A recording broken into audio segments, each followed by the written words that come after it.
Hello everyone, and thank you for joining me for Live Stream Fridays. I apologize for the background noise. My dog Betsy is kind of freaking out right now. So either that means there's a bus outside or there's a mailman or God knows what she's barking at. So I will try to speak up so that you can hear me. But today we're talking all about stress eating because it's the holiday season, and not only do we have more access to all sorts of goodies and treats, but we also have more access to our family members. And from the conversations I've been having with clients, with other folks on social media, family members kind of create stress.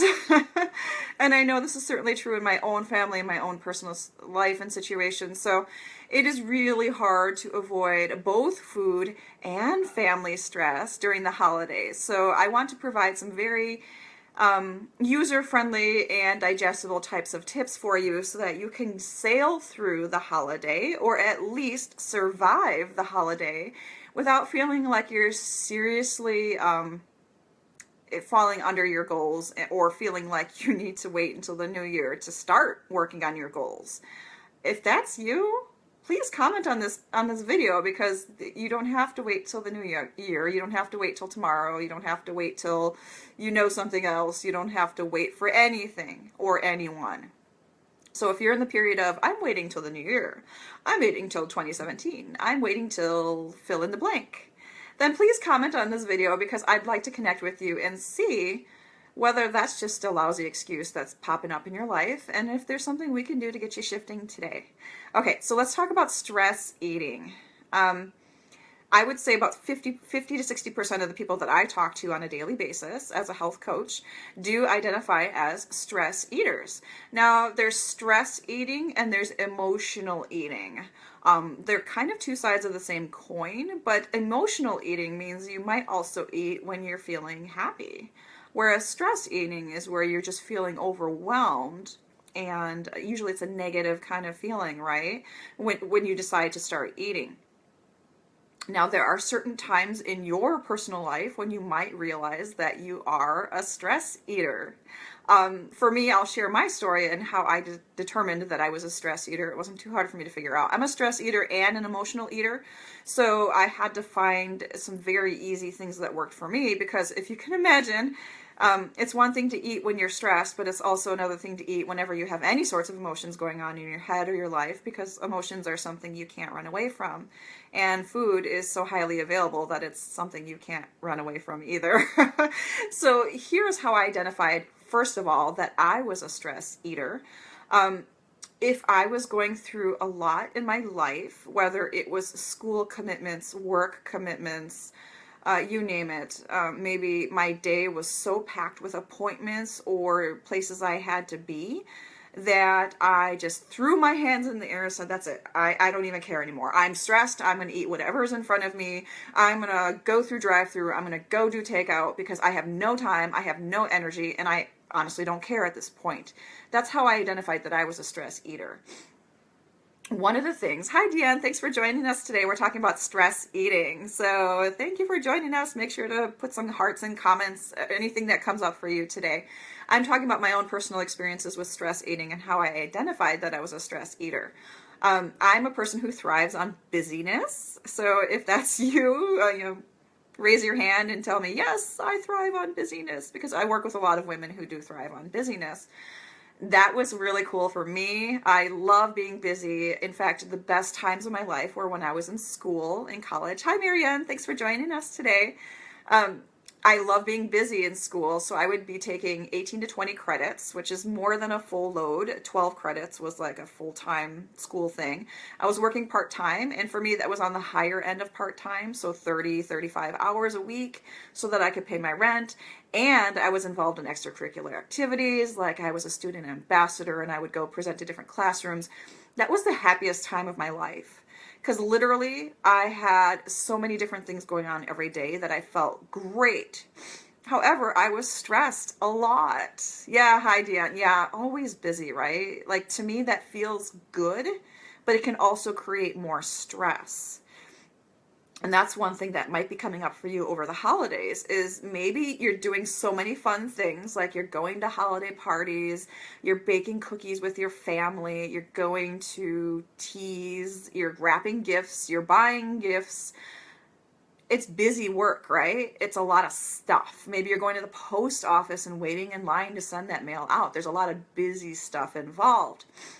The important thing when it comes to the busyness of the season, especially if you identify as a stress eater, is choosing your priorities. Yeah, we're going to talk about priorities. We can't get around that because everyone has that one thing over the holiday season that makes them feel amazing or really contributes to how they feel about the holiday. For some, it could be an emotional connection. For others, it could be something they do or a tradition. For others, it could be just like abstaining from anything, that looks like regular work or commitments or things like that. I can't tell you what it is for you. For me, the holiday tradition for Christmas is to be with my family on Christmas morning, opening up our stockings, opening up our gifts, and just having a very leisurely morning. That's what makes the holidays special for me. And then Christmas Eve, we'll watch our holiday movies. We'll have a slumber party in our den, just me, my husband, and my 2 daughters. That's part of our family tradition, and that is sacred to me. So anything that takes away from that is just additional stress that I don't need in my life. So that's why I know it's important for me to schedule things out. Like, I'm not going to be shopping for gifts on Christmas Eve because that's going to take away from my traditions, and that's going to take away from what makes me feel good on Christmas Eve and Christmas morning.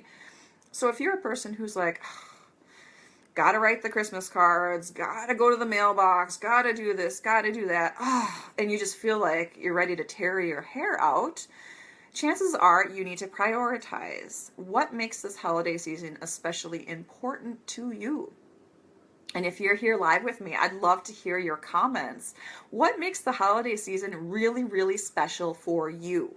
And pop that in the comments and let me know. Because once you identify that, it's easy to let go of anything else in your life, like all that busy work that doesn't contribute to your main purpose for the season. You'll see those signs out there that say Jesus is the reason for the season. That's totally true. Then why did we create this whole vehicle around, gifts and cards and cookies and commitments and all this other stressful, busy stuff, right? We don't need any of that. There is one core purpose for all of us personally for the holidays. And once you find that, you can prioritize that and get rid of anything else that doesn't contribute to that. Okay, so we talked a little bit about family stress, and Marianne was kind enough to share some of her challenges with stress eating, which is stress eating as a partnership, stress eating with someone else, and being influenced by that person in your life who is also a stress eater. It's kind of a slippery slope, right? Once someone starts eating, then you kind of start eating with them, and that's a very slippery slope. So we'll talk about that in a moment. But let's talk about family around this time of year. And I'm not a relationship expert. I myself have some struggles in my own family. I recently lost my father. I have a somewhat conflictual relationship with my mom from time to time. We're not as close as we used to be.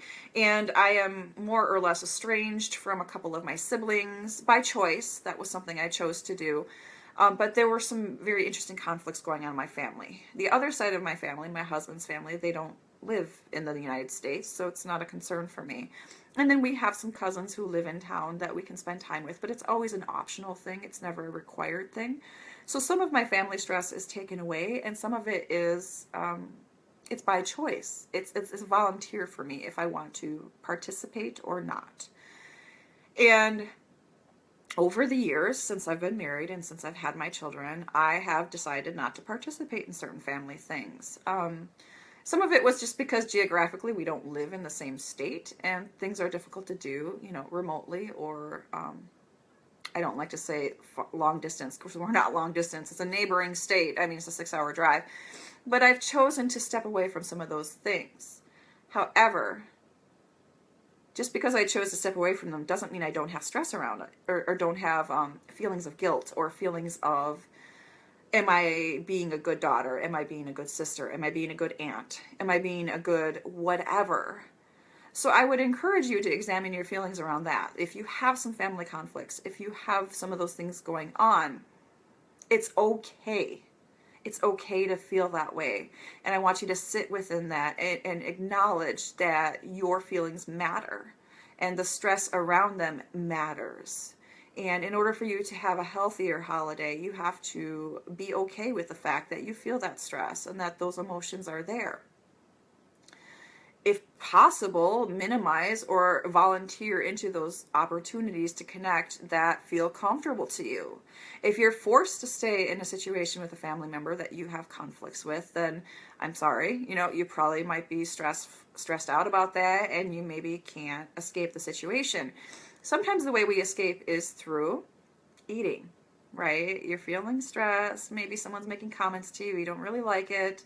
Maybe someone is being rude to you, you don't feel good about that, and maybe you have your own inner conflicts going on as well. For some of us, that means we want to keep our hands busy, right? We want to eat something, we want to put something in our mouths.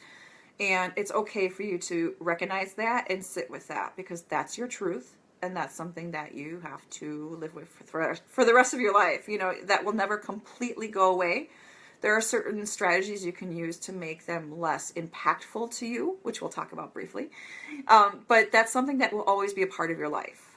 Whether that particular family member is stressful to you today or 20 years from now, there will be other stressful situations that come up in your life. So understand that your feelings are worthy and that stress will always be a part of your life. So how do you minimize that? How do you minimize you self-sabotaging your stressful situation or stressful family gatherings by eating? How can you minimize that overeating because you're just stuck in a situation you don't like? The first thing I recommend my clients do is to keep their hands busy. It sounds stupid, right? It sounds kind of silly. Keep your hands busy. Well, what do you mean? I'm not going to suck on my thumb or anything like that during a family gathering. How can I keep my hands busy? There are a couple options for that. You can keep a glass of water in your hand, because water is not going to detract from any of your goals, and water will make you hydrate and feel good and perhaps eat less. So you can keep a glass of water in your hand. You can assist with whatever gathering is going on. For example, if you're at a dinner party, can you help put out plates or napkins, or can you assist with some childcare? Anytime there's children involved, it's really hard to eat when you've got little kids running around and other things going on like that.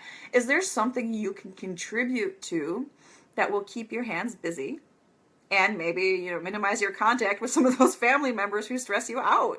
There are opportunities for you to keep your hands busy. If you can't keep your hands busy, the other thing you can do, maybe you can hold someone's baby. I mean, there's lots of ways you can kind of keep your hands together by themselves, fold it in your lap, that sort of thing. What if you can't keep your hands busy? Well, you can keep your mouth busy. You can talk to people. And again, you choose who you want to talk to. I'm not trying to suggest that you talk to those who stress you out. But, you can talk to people, you can drink that water, you can chew a piece of gum. If there are veggie platter there, you can chew on something. Keeping your hands and your mouth busy are good ways to stop that stress eating. And again, this is not something that you're going to master overnight, because it's a work in progress. You will get there. Or not eating. Don't like their food. So Deanne is saying she doesn't like the food at the gatherings. That's a great point. So another way to minimize stress eating, depending on what gathering you're going to and what food will be available to you, you probably already have a sense of what kind of food is going to be available there. I actually had a cousin when I was growing up. She was very, very thin, and we thought it was because she just didn't eat. But the truth was she had some sort of stomach issues that were brought upon by gluten. I don't know if it was true celiac or not, but she tended to bring a really healthy salad anytime we had a family gathering. And at first, some of us were offended. We're like, what, our food is not good enough for her? But then we realized that that was one of the few things at the table that she could eat and not feel sick. And the last thing anyone in your family or your friend circle or whatever want is for you to feel sick. So if you feel conflicted about bringing your own healthy food to a gathering, don't. For one thing, it's an opportunity for you to share what's important to you, what you're passionate about, your cooking skills, if that's something that you like to share with others, your recipe, because chances are good someone's going to ask you for the recipe, and your opportunity to eat something that you know fits your plan, is tasty, is healthy, and doesn't take away from your host. It actually might make it easier for your host to not have to plan to make so much food. Then do it. No one will look twice at you. I mean, they might be like, well, what's wrong with our food? But it might become a regular part of the tradition of the gathering. So I encourage you to bring your own food to eat. If you don't bring your own food to eat, when you get to the gathering, it's really important to keep your hands and your mouth busy. If those are things that you struggle with, here's one more thing you can do. So I guarantee you there will be a gathering when you'll have so much food in front of you or so much alcohol available to you that you'll say, ooh, how do I even begin to choose from the deliciousness that's in front of me? And especially if you're a stress eater and it's getting late and it's getting dark and it's cold outside, you might default to the comfort food types of things. Here's how you kind of scope out or canvas the area. I'm not a military person, but I like the word canvas. So we'll talk about canvas the area. After you've kept your hands and mouth busy by talking, chatting, helping out around the gathering, drinking lots of water, keeping that water glass in your hand so that you're not tempted to reach for something else, chewing your gum, once the food is all spread out and you're ready to eat, and again, this could be for a holiday potluck, potluck party, cookie party, you name it, whatever. But it's a good idea to kind of scope out the situation. So once all the food is ready and people are ready to sit down and eat, you're like, okay, that's my favorite cookie right over there. That's my favorite casserole right over there. I'm not so sure about that salad. I'm not so sure about that. Be very strategic. If you had to choose just one thing on that table that you would eat, what would that one thing be? And it works for me, it works for my clients. Choose that one thing and have at it. No guilt, no concerns, have at it. And I'm not suggesting that you pile your entire plate with it, but I am suggesting that you have a big enough serving that it feels like you're not just sampling it, you are enjoying the heck out of it. And then you focus on either the healthy food that you brought, the vegetables that are available to you, or protein. That is a good way to fill yourself up and try to avoid the stress eating. Also, the fact that you're tackling one of your favorite foods right away and basically pleasing your taste buds right away can take away the whole restrictive feeling of it. Like, you're not going to that party and saying, I can't eat this, I can't eat that. You're saying, I'm going to go here and I will eat this and I will enjoy it. It gives your mind a different feeling to chew on, right? It's like, well, I'm not restricting myself. I don't feel deprived because I ate the thing I really enjoyed first before I started doing other things. Now, let's talk about stress eating. When you're tired, you're going to eat more. That's the plain truth of it. You will crave more foods that you don't typically eat. You will give in to those cravings more frequently when you're tired. And especially if you go grocery shopping or something, you're going to purchase those things and bring them into your house that you wouldn't normally do. The best thing you can do for yourself over the holiday season, or if this week it's not working out for you, make that your resolution for January, is to get more sleep. Cut and dry. If you're getting 5 or 6 hours of sleep a night right now, prioritize what's important to you and get yourself some extra sleep, whether that's half an hour, 45 minutes, whatever is manageable for you. But please get more sleep, because we cannot make the best decisions when we're tired. It's just the plain old truth. When we're tired, we make poor decisions. When we wait too long to make our decisions, we also make poor decisions. So if you're tired, you're hungry, you're cranky, you're stressed, you're overwhelmed, you're absolutely going to reach for the worst thing on that table in front of you, or the worst thing on the plate. Get more sleep. It's super, super important. So When you go home stressed from a gathering, that is a problem too. That's a good point, Marianne. That's very true. I did want to address your question about when you have a partner with you or someone who kind of encourages you to stress eat. And then we'll talk about, going home stressed from a gathering and then what you do from there. Similar tactics, but we'll go into some more relaxing tactics as well. So when you suppose you're traveling with a partner, and I work with a lot of women who say, well, my husband likes to eat, or my husband likes meat and potatoes, and that's all we eat because he won't eat anything else. My husband doesn't like salads, so we never start our meal with salads. And I understand. I understand. I have a husband who eats differently than I do. I've been married for 14 years. Actually, yeah, 14 years. So I get it. I get it. You're going to have different opinions. You're going to have different perspectives. And chances are good that your husband doesn't need to lose weight. Or if he does need to lose weight, it'll take him like 2 weeks as opposed to your 2 years. So it's totally unfair. And that's just how it usually works. So what do you do? What do you do when your partner or someone that you're traveling with or someone that you're going to these parties with is like a total pleasure fest, right? They're like, I'm going to eat all the things and I'm going to have a good time. And they could care less about your health goals or what you're trying to accomplish. It's really hard not to follow in their footsteps. I'll address that shortly, Deanne, about how much sleep to get. So how do you prevent yourself from following in the footsteps of your partner who is encouraging you to slide into bad habits? A couple options for that. You see your partner all the time, right? Get some distance from them. Go talk to someone new. Go hang out with someone new. Start talking to someone about your health goals. And I'm not saying you should tell them, oh, I'm trying to lose weight and oh, I'm doing this and that.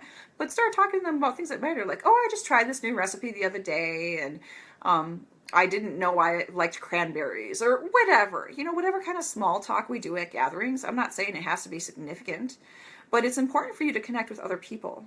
Because if you have a partner who especially encourages you in ways that you don't want to be encouraged, then it's good to hang out with someone else. That whole saying about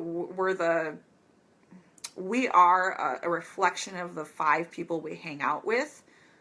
I'm not saying anything bad against your partner or your person who's encouraging you to do unhealthy habits, but find another person who will encourage you to do the healthy habits. That's part of the accountability, right? That's part of the partnering. It's part of the support system.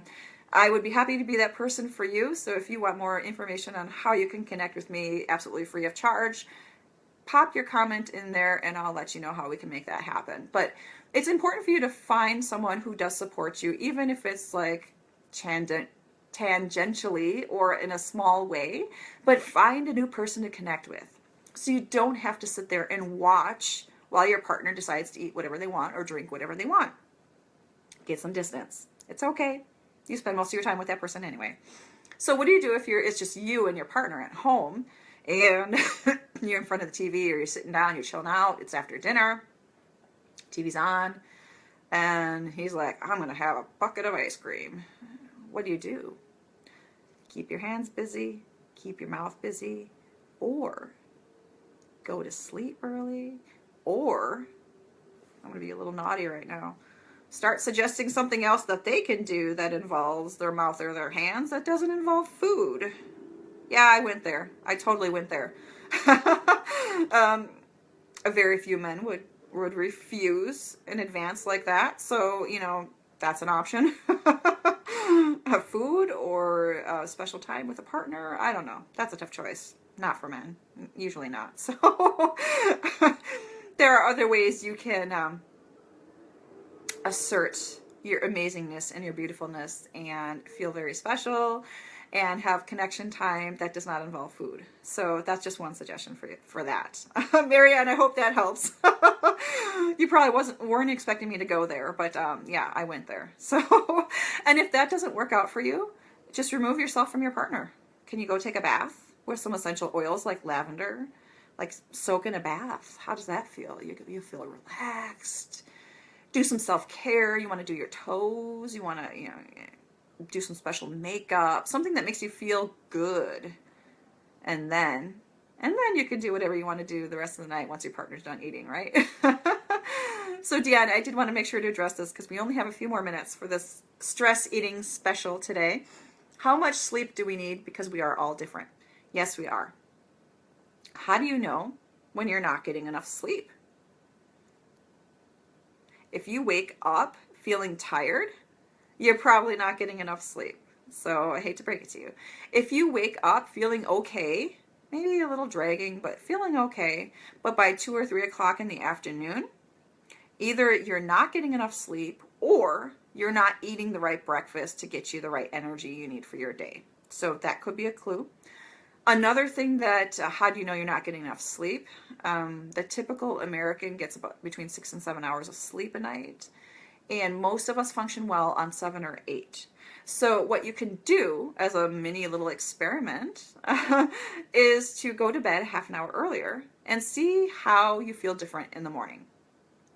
And this is so individual and so personal. You're right, Deanne. It's very different for all of us. Like, I know I function well on about 8 hours of sleep a night. And I guard my sleep religiously. I am a warrior when it comes to sleep because I know I'm going to be useless to anyone, including my family, if I don't get sleep. And my family is aware of this, and they know that I'll snap at them like some crazy turtle if they try to interrupt my sleep. So set that expectation. You know, if you're someone who is so used to doing all the things until 11 or 12 o'clock at night, because it's what you've always done and it's what your family has come to expect of you, you deserve a break, mama. Give yourself a break. Even if that's just 15, 20 minutes early, close up the kitchen, close up the shop, close up whatever, and give yourself that 15 to 20 minutes. Just try it. If it doesn't work for you, it doesn't work for you. But I would give it at least a week of 15 to 20 minutes of you shutting down earlier. Hi, Samantha. Thank you for joining us today. We're talking about stress eating. I'm so glad you were able to join. You can go ahead and look back at the rest of this video once I post it. But thank you for joining. You haven't had enough sleep in over 3 years, and kids don't care that mom needs sleep. That's 100% accurate. 100%. If those kids are feeling hale and hearty, they don't care what mama feels like. They're like, oh, you're tired? You know, you don't want to function on 5 hours of sleep? Well, let's go play, mama. I totally get it. And it could be, Samantha, I think you have younger kids, right? A lot of that depends on how old your kids are. Honestly, I was a zombie for the first 2 years of my younger daughter's life because I never got any sleep. It would take us an hour to put her to sleep, and a lot of rocking, a lot of walking around. It was torture. And I was not a very nice person for a long time because I was tired all the time. So if, Samantha, that's where you are at today and you have a couple of young kids at home, there is relief around the corner for you. I promise. I promise. You will get relief. 3 in 1. Yeah, that's a tough time. That's a really tough time. The kids are very active. The 1-year-old probably doesn't sleep regularly. It's a tough time. There is relief coming around the corner. Some of the things you can do. Hi, Kathy. Thanks for joining us. Some of the things you can do, Samantha, with your 3-year-old is to build in time where they can do somewhat independent stuff while you doze with your 1-year-old. And I'm not sure if you're nursing or not, but you know, when you're feeding your 1-year-old, that's kind of a good opportunity to just kind of fall asleep, nap, whatever you want to call it. Even if it's a bottle feeding, you just prop them up and you know, it's a good time to kind of zone out if you can't officially get sleep. And if there's something that your 3-year-old can do in the meanwhile to keep their hands busy so that you don't feel like you're completely overwhelmed with kids everywhere, that's one way to kind of get some quiet time in there. It's not sleep per se, but it might help out. And I know this is not a popular opinion, but I did some co-sleeping with my kids, especially when they were nursing. And my kids are 7 years apart, so I had a little bit of a break in there. But I'm a proponent of co-sleeping. If mama can get more sleep, let mama get more sleep. Mama needs sleep, and mama needs to be functioning fully for her kids to really get the most out of their life as well. So, yes, nap with the baby when you can, Samantha. I know it's very difficult, and I know especially if you're a type A person, the struggle is real. There's a lot to get done. But you will do it better and more joyfully when you have a little more sleep. So even 10, 15 minutes, a cat nap really does help. So I don't want to draw out this conversation too long, but I hope this has been helpful. We've talked about stress eating today. I'll just go over a few of the points that we made today. Stress eating is typically a function of emotional eating, though it tends to be more on the negative side of things. And during this time of year, we have a lot of busyness in our lives, and we have some family relationships that aren't always peaceful or the most encouraging for us. So obviously we can't just avoid those things. We do have commitments. We do have certain things that we want to accomplish and certain gatherings that we have to attend with our family. But one of the most important pieces you can do for your own health and your own sanity is to prioritize. So identifying the one or two things that really makes the holiday season particularly spectacular for you, whatever that means. It could be a tradition, it could be a feeling, it could be something you do for others. Prioritize that and let all those other things go, or at least let one or two of those other things go. Then we talked about some strategies you can use if you attend a gathering or you're at home and there's temptation all around you. Keep your hands busy, keep your mouth busy. And busy, you can drink water, you can chew gum, you can keep your hands busy by holding children, playing with children, contributing to setting table, getting food ready, that sort of thing. Just anytime you can keep your hands and mouth busy, then you're in the right place. If you're with a person who tends to encourage you into habits that you'd rather not be encouraged to do, keep some distance, because that's okay. Meeting new people is okay. Connecting with other people is okay. And that way you can share your passions, because I'm guessing that if you're with a partner who doesn't follow your same health program or is not as interested in it, you can find another person who would show more interest in that, and that would make you feel special and good and like you can share that with someone else. So thank you for sharing, Samantha. You said you cross stitch instead of eat. That's a great way to keep your hands busy. If you crochet, if you cross stitch, I do coloring, adult coloring, anything to keep those hands busy. Have a pen in your hand. Do some journaling. You're not going to eat if you have something in hand. Do a manicure. If you have pretty nails, you're not going to mess up your nails and reach into a bag of potato chips and mess up your beautiful new manicure. So, there are lots of things you can do to keep your hands busy. And then finally, we talked about sleep and how important it is to get an additional amount of sleep. And again, you have to try this out for yourself. I can't tell you how long you need to sleep. But if you don't feel well rested when you wake up, it's a good sign that you need to get more sleep. And if you'd like to connect with me to strategize specifically for your situation for any of these scenarios, I'm happy to do so. And I'd love to connect with you. So just pop a "Let's Connect" comment under this video and I will connect with you privately so that we can talk about what that might look like. Playing cards is a good one too, Deanne, especially if you do a lot of games. Oh my gosh. Just be careful, because I used to do game night with my family all night long, and we would drink and munch all night long too, because yeah, cards keep your hands busy, but you put your cards down and then you take a snack break, right? So careful, depending on where you play the cards. If you're playing the cards in the kitchen where the food is, that's a little challenging. So just a caveat out there. And also, I'd like to encourage all of you. I've had some really great engagement. Thank you so much for joining me this afternoon. I know your holiday is precious and busy, so I am so thankful that you joined me. And I'd like to invite you to a brand new free opportunity I have right now. It's called 5 Days to Body Bliss.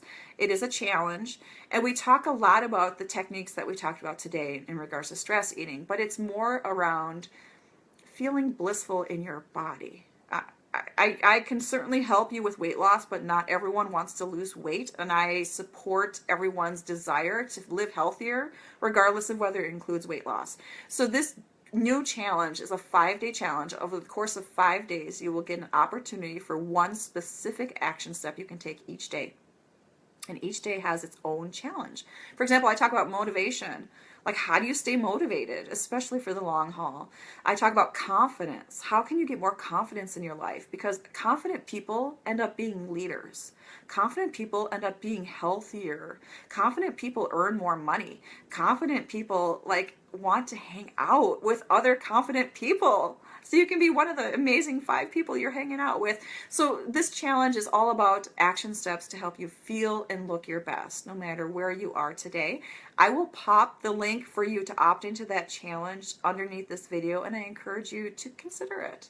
It's an evergreen challenge, means it's going on all the time, and I'm kind of working out some of the kinks, but you will get everything delivered to your email. So you do it on your own time, and there's opportunities to connect with me as well after that challenge. So I encourage you to consider joining my 5 Days to Body Bliss challenge so we can help you create more bliss in your life. Samantha, I will connect with you. Thank you so much.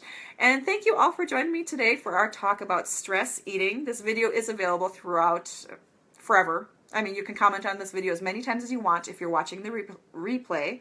And let me know what else I can share with you in next Friday's live stream. Actually, Next Friday is Christmas, is December 23rd. I will be doing a live stream next Friday. It will be my final one for this year. So let me know what topic you would like to see, and we'll connect with you again next Friday. Enjoy your afternoon, everyone, and thank you for joining me. Bye-bye.